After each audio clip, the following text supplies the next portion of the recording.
Hi, I'm Nick Drossos. I'm Helen Stranzel. Today we're going to be looking at defense against a rear naked choke. Now, I just watched a video, I think it was last week, a woman, this is in in daylight, a woman was walking, the attacker came behind her, literally choked her, dropped her on the ground, took her purse and walked away.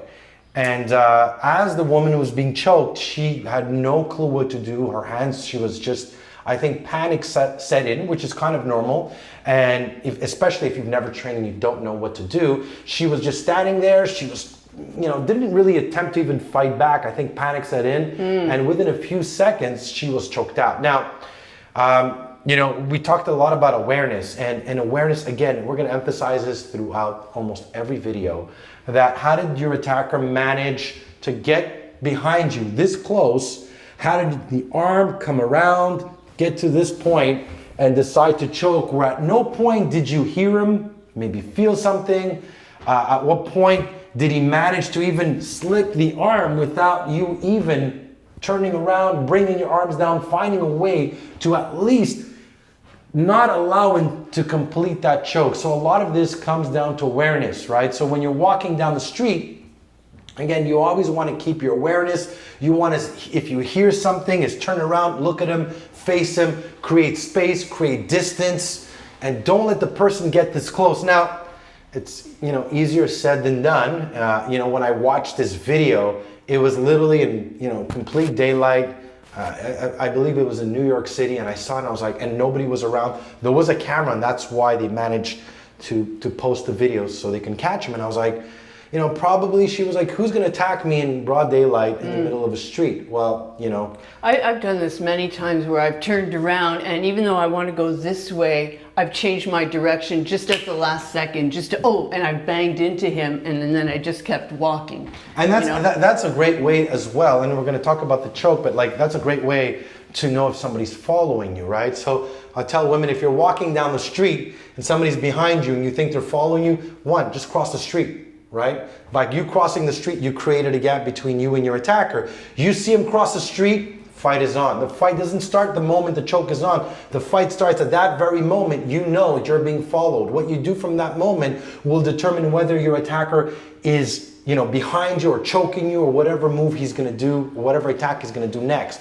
So now let's look at defense against a choke. So let's look at it. First, I got to get in at least this close to my arm will have to come around here or here, and from there I start choking. Now it would take, just to show you guys, again, Helen's a stunt woman.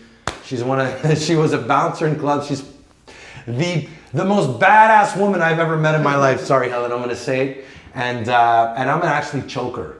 So I'm gonna choke her, Helen. I'll tap when you'll tap when you feel it. Ready? Okay. And I just to give the example to the ladies watching this, how fast the choke could happen, okay? Are you ready, Helen? Ready. So, okay. Yeah. Now, I wasn't even pulling, I wasn't even putting my whole force into this, right? So that was what, 4 seconds maybe? Yeah. If I put more force, you're looking at 2 seconds. Oh yeah, definitely. And then what you would see is the body would start to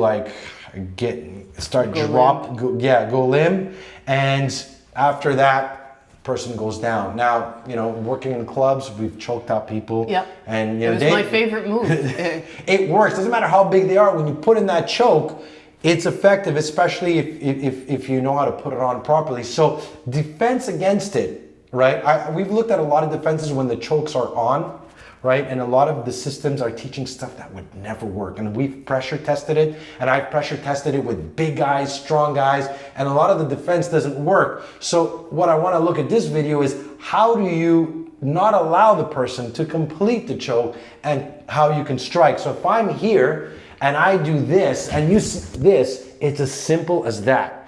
It's dropping your head, turning around, making sure that I don't manage to turn around to get you over here. All right, so if you see the hand come around and I'm doing this, is to turn around and right away shrug. Now let's say you got it late. So let's say, Helen, I got it halfway here. Okay. From there, what can you do? Boom. Go to grab the hand, and Beautiful. again, I'm going into you here, so I don't even have to look at you, and your head is pretty cozy right there. Yeah. So I could even grab you and rip some skin off of here. I could go for a shot to the balls, and I could try to release. I tried to actually go with my elbow, but my elbow got stuck in your shirt, so my other hand was right here, and I'm ready to continue striking. So, like, these are two, like, again, these are two very, like, effective, quick, and the idea is don't let your attacker put on that choke. So if you see this and you're quick enough to turn. Yeah. If I came and I did this and I'm here, right away, grab the arm, twist on the inside, and from there, strike. Again, she could probably headbutt from here. She could turn it around. And the idea is every time you're chest to back with your attacker, you got to turn around and you got to face him. You can't fight from here.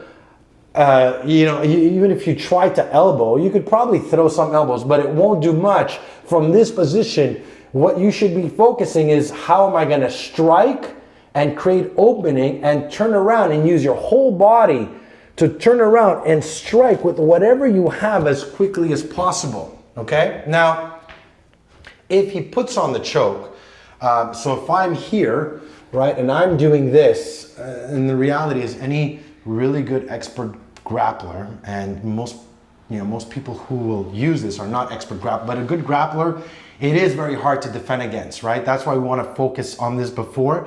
But if I was here, Helen, how would you escape if I put on a choke? Well, from here I can grab into your skin, and I'm going with my nails, and I am just digging right in, and I'm also lifting up both of my legs, and I am dropping to the floor. Like from here, even though the floor is not the best place to be, I'm dropping, and I've already created an opening. Beautiful. And at this point, I know I'm not going to be passing out in a few seconds. So what you want to do is just boom, drop the knees, and try to turn all of your weight, just drop. That's it. So even if I do this and I start to fall, the idea is for you to create a small opening so you could breathe. Once you create that opening, those few seconds, you got to start striking as quickly as possible, right? Again, there's systems like Helen, put a choke on me, right?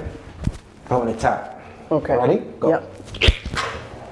Okay, she was a lot more vicious than me, right? So only because I have to, because I'm used to dealing with men. Yeah, you know what true. I'm saying? So I have to apply more force in order to keep up with you. So I'm gonna, just for fun, put on the choke, Helen. Some people say put it lightly. Some people say grab. Okay. Oh yeah, do what you want. Go.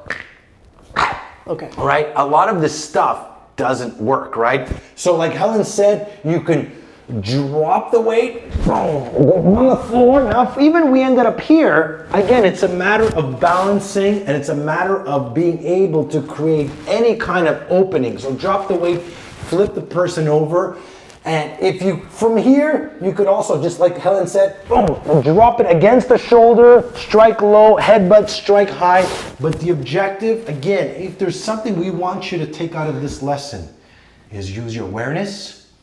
Any moment you feel here, turn. If it goes on, bring it down. That's what you should get out of this lesson, right? Focus and train on that more than anything, the awareness part, and getting the instinct to turn. And as I turn, striking my attacker as quickly as possible. Get used to bringing your hands up. Now, if I have people who startle me just by accident or friends that want to scare me, automatically my hands come up. Automatically. It's okay to get scared, but it's what you do immediately after that makes a difference. Very well said, Helen. Bring up those hands, and if you got to strike, develop that instinct to bring them up and strike as quickly as possible. So I hope you enjoyed the lesson. We'll see you next time.